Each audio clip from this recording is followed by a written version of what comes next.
Bonjour, je m'appelle Rafik Djoumi, je suis journaliste critique de cinéma, plutôt spécialisé dans ce qu'on appelle le cinéma de genre, plutôt populaire, je préfère le terme populaire. Et comme beaucoup de gens de ma génération, j'ai grandi conjointement entre les films de geek et le jeu vidéo. Donc, au même titre que vous, j'imagine, c'est quelque chose qui fait partie de mon histoire. Donc, le jeu vidéo de ces 40 dernières années, comme on le sait, a suivi d'assez près l'évolution du cinéma populaire. Et moi-même, donc, j'ai été ramené assez vite à devoir à la fois critiquer les jeux vidéo en ayant les films à l'esprit et les films en ayant les jeux à l'esprit. On ne peut plus vraiment aujourd'hui trop différencier ces deux cultures qui représentent deux publics similaires, si ce n'est les mêmes personnes.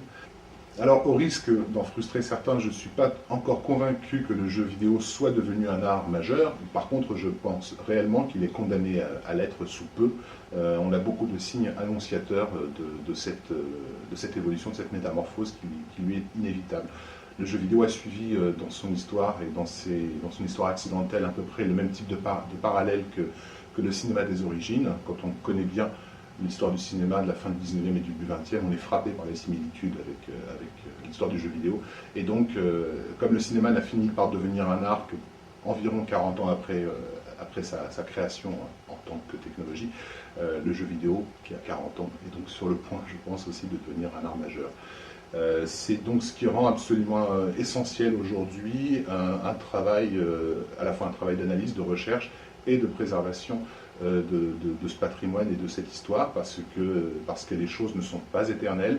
La plupart des œuvres des prémices du cinéma sont aujourd'hui disparues. Je crois que ça représente environ les 2 tiers des films qui ont été faits avant 1915 ont disparu de la surface du globe, parce qu'à l'époque, personne ne prenait la peine de les conserver.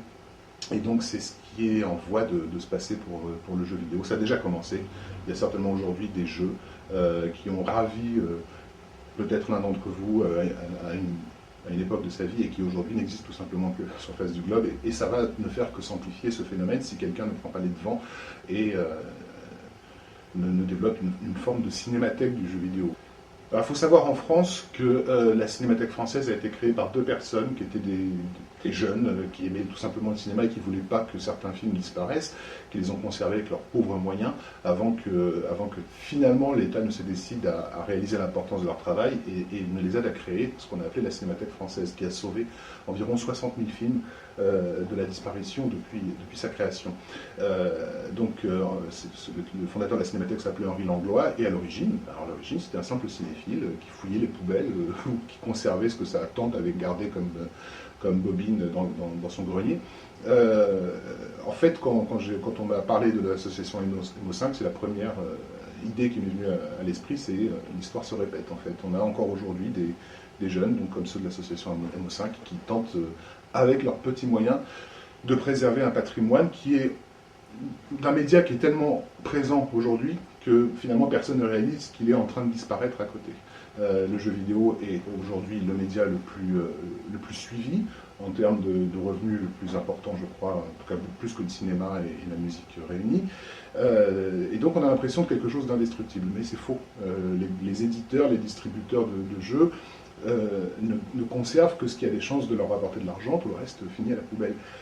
Et donc il appartient à des passionnés, à des gens pour qui l'histoire a un sens et la préservation de l'histoire a un sens.